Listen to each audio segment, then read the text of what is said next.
মুহূর্ত যে বেলাদের মানে ফ্ল্যাটের সামনে ফ্ল্যাট নাম্বার 7 বেলাদের মানে নেম প্লেট লেখা সেই বাড়ির সামনে দাঁড়িয়ে আমরা আজকে কথা বলছি।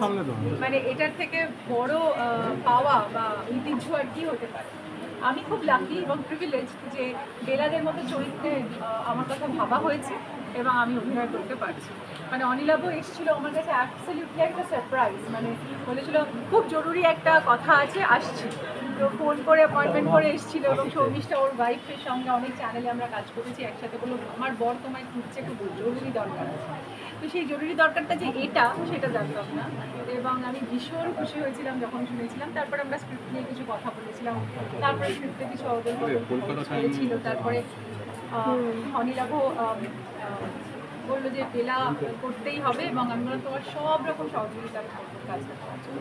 কারণ এই মানে উনি মানে ইন্সপিরেশন ইন হারসেলফ, ওনার যে ভেতরের যে এত দৃঢ়তা, এত রেজিলিয়েন্স, এত মানে চারিত্রিক দৃঢ়তা দ্রষ্টব্য ছিল যে উনি হয়তো জীবনে খুব আঘাত পেয়েছিলেন, কিন্তু উনি খুব দূরদর্শী মহিলা ছিলেন যে মানে তৎকালীন দিনে রেডিওতে এসে রেডিওকে রেপ্রেজেন্ট করে, একটা শো রেপ্রেজেন্ট করে, মহিলা মহল শুরু করে, এবং সেই মহিলা মহলের গল্প শুনে বা মহিলা মহলের রান্নার গল্প শুনে অনেক মানুষরা ভাতে, অনেক মহিলারা ভাতের হোটেলও খুলেছিল তার অনুপ্রেরণায়। তখন কেউ জানতো না যে মহিলারা ফাইন্যান্সিয়ালি ইন্ডিপেন্ডেন্ট হতে পারে কিনা, কারণ তাদের মতে মানে তারা সবসময় কাউকে অবলম্বন করে, নিজেকে যে নিজে অবলম্বন করে বাঁচা যায় এবং ফাইন্যান্সিয়ালি ইন্ডিপেন্ডেন্ট হওয়া যায় ফাইন্যান্সিয়ালি, আর নিজের যে একটা নিজের গণ্ডি তৈরি করা যায়, সেটা বেলাতেই বোঝার পথ।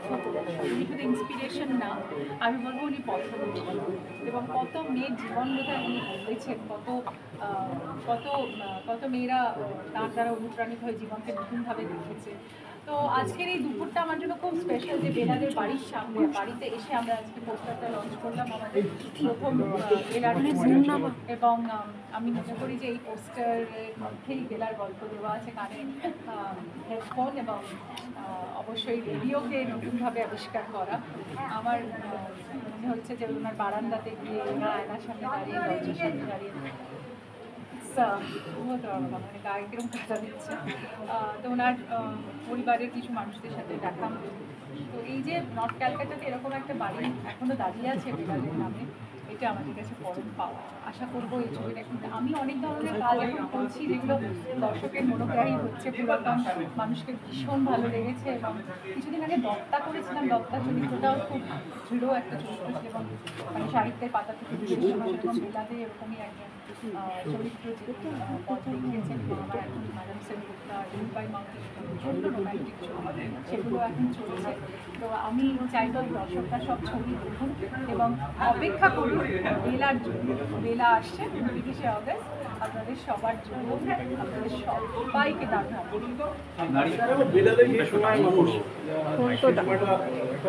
আমাদের দেশ স্বাধীন হচ্ছে, আমাদের দেশ স্বাধীন হচ্ছে, নতুন একটা দেশ, আমাদের দেশ গড়ার ভাবনাটা সবার মধ্যে রয়েছে। একই সঙ্গে আমাদের দেশভাগের একটা যন্ত্রণা আছে, বহু মানুষ ওপার বাংলা থেকে বাংলায় আসছেন, তাদের নিজস্ব লড়াই আছে। সেরকম একটা পরিস্থিতিতে একজন মেয়ে, সেগুলো আজকে যে সময় আজকে যারা আমরা ধরো কাজ করছি, আমাদের সঙ্গে আমাদের মহিলা সহকর্মীরা আছেন, তারা সবাই মিলে যখন কাজ করি, তাদের লড়াইটা অনেক সহজ বলতে সহজ বলবো না, ডেফিনেটলি তাদেরও অনেক প্রতিবন্ধকতার মধ্যে দিয়ে চলতে হয়, কিন্তু আমাদের একটা সাহস আছে। আজকে যদি আমি কোথাও অসুবিধা না করি কোনো সময়, যে চলো আমরা সবাই মিলে প্রতিবাদ করছি, আমাদের গোটা সোসাইটি আমাদেরকে তখন সাপোর্ট করে, কিন্তু সেই সময় কিন্তু সেই সাহসটা ছিল না, সেই সুযোগটা ছিল না। কিন্তু সেই সময় কিছু আলোকপ্রাপ্ত মহিলা, যারা কিন্তু আমাদের বাঙালি, যে আমাদের যে বাঙালি বা ভারতবর্ষকে দেখিয়েছিলেন, রাস্তা দেখিয়েছিলেন যে মেয়েদেরও কিন্তু তার অধিকারের জন্য তাদের লড়াই আছে, তাদের স্বীকৃতির জন্য লড়াই আছে। এবং সে সময় ভেবে দেখো যে মিডিয়া নেই, আজকে এতগুলো মিডিয়া, এতগুলো ডিজিটাল মিডিয়া, সোশ্যাল মিডিয়া, সমস্ত সময়, কিন্তু সেই সময়টা কিন্তু সেটা ছিল না। সেই সময়টা কিন্তু একমাত্র রেডিও, এবং তিনি রেডিওতে একটা দায়িত্ব পেলেন, সেটা হচ্ছে যে মহিলা মহল বলে একটা অনুষ্ঠান করার দায়িত্ব পেলেন। এবং এই মহিলা মহলকে তিনি বললেন যে মহিলা মহলে শুধুমাত্র গান নাচ এই দিয়ে বা গান বা কবিতা আবৃত্তি দিয়ে শেষ হয় না। মহিলা মহল মানে মহিলাদের অধিকারের কথা বলুন, মহিলা মহলমূলক মানে যে মানুষটা একটা হয়তো মেয়ে কাজ করছে তাকে স্বীকৃতি দিক। এই কাজটা কিন্তু আজ থেকে ধরো 70-75 বছর আগে কিন্তু একজন মহিলা আমাদের উত্তর কলকাতার মানে একটু দূরেই ওনার নিজের বাড়ি, এখানে তিনি পরবর্তীকালে থাকতেন। একটা অত্যন্ত আমি বলবো আমার জন্য ভীষণ একটা অদ্ভুত ফিলিং হচ্ছে যে গল্পটা নিয়ে, যে মানুষটাকে নিয়ে আমি লাস্ট কয়েক বছর ভাবনা চিন্তা করে রিসার্চ করে কাটিয়েছি। তার বাড়ির সামনে এসেই আমরা আজকে এই সিনেমাটার পোস্টার লঞ্চ হচ্ছে। এই সিনেমাটা আমরা এই যে ইতিহাসটাকে আমরা ছুঁতে পারছি, সেটা আমার কাছে একটা ভীষণ রকমভাবে একটা ভীষণ, আমি বলবো যে আবেগতাড়িত একই সঙ্গে আমরা আমি এবং ঋতুও একই সঙ্গে। তো সেটাই বলার যে উনি যে লড়াইটা করেছিলেন সেটা কিন্তু ওই সময় একটা কাল্ট শো কিন্তু উনি দিয়েছিলেন, এবং রান্না দিয়ে কিন্তু মানুষ যে কত কিছু করতে পারে, ভালো রান্না করে কিন্তু মানুষ একটা শুধুমাত্র বাড়ির 4 জনকে খাইয়ে খুশি হতে পারে না, তিনি আরও 10টা লোকের জন্য রান্না করতে। আজকের দিনে দেখো যে তুমি আজকে ধরো একজন আমরা দেখি কি আজকে বীরভূমের গ্রামে বসে প্রত্যন্ত গ্রামে বসে একজন বয়স্কা মহিলা, তিনি রান্না করছেন, ভিল ফুড করছেন, গোটা পৃথিবী থেকে তার রান্না দেখছে এবং লোকে সেটা তিনি one of the highest TRP, মানে আমি বলবো যে ভিউড একটা চ্যানেল হয়ে গেছে ভিল ফুড। বা ধরো ওল্ডি বাঙালি মেদিনীপুরের গ্রামে বসে যায়। আজকে সেই সময় তো তাই ছিল না, কিন্তু উনি বলেছিলেন যে এই রান্না দিয়েও কিন্তু মেয়েরা নিজেদের অধিকারের কথা বলতে পারে, স্বীকৃতির কথা বলতে পারে। যারা বাড়িতে আমাদের 4 জনের জন্য রান্না করে, সে কিন্তু একটু স্বীকৃতি পেলে, একটা সাহস পেলে সে কিন্তু আরও বড় কিছু করতে পারে। সে কিন্তু আরও 10টা লোকের জন্য রান্না করতে পারে, আরও 100টা লোকের জন্য রান্না করতে পারে। এটাই কিন্তু তিনি দেখিয়েছিলেন সেই সময়, মেয়েদের সাহস দিয়েছিলেন।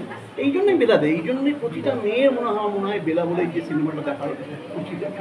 এবং তোমার প্রথম ছবিতে ঋতুদি অভিনয় করছেন, ঋতুদিকে নেওয়া, এটা যদি বলো। দেখো এরকম একটা ক্যারেক্টারের জন্য এমন একটা ক্যারেক্টার দরকার, সেও লার্জার দ্যান লাইফ একটা ক্যারেক্টার দরকার। মানে ঋতু প্রেজেন্সটা বাংলা সিনেমায় যদি বলো, সেটা তো সেরকমই। এবং বিভিন্ন চরিত্রে যেভাবে ভাঙে গড়ে নিজেকে, নিজের চরিত্রটাকে ঘিরে ওর যেভাবে সবটা বদলায় আর কি, সেটা খুব ইম্পর্টেন্ট। এবং বেলাদের ক্ষেত্রেও তাই, যে আমাদের বেলাদের ক্ষেত্রে কিন্তু এখনকার সময়ের গল্প নয়, সেটা 100 বছর পুরোনো একটা গল্প আমরা ফিরে যাচ্ছি, এবং সেখান থেকে সেরকমভাবে করা। এবং সেই ছবিটার ক্ষেত্রে সেটা ছিল, এই ছবিটার ক্ষেত্রে আমাদের সেগুলো করতে হয়েছে। পিরিয়ডিক্যাল ফিল্ম তোমরা বুঝতে পারো যে অনেক রকম ক্রাইসিস থাকে, অনেক রকম কলকাতা শহরের বুকে সবটাই বদলে গেছে। যে পুরোনো কলকাতার পুরোনো বাড়িগুলো যদি তাকাও, সেখানেও অনেক বদল এসেছে। সেখানে সেটাকে আবার নতুন করে ডিক্রিয়েট করা, যে ধরো রেডিও আকাশবাণীর যে স্টুডিওগুলো ছিল, যে অডিও রুমগুলো ছিল, সেগুলো করতে গেছে। আমাদের নতুন করে তখনকার দিনে মাইক্রোফোন তৈরি করা, তখনকার দিনের যা ইকুইপমেন্টস ছিল সেগুলোকে তৈরি করা, সেটা আমাদের করতে হয়েছে সব। Thank you.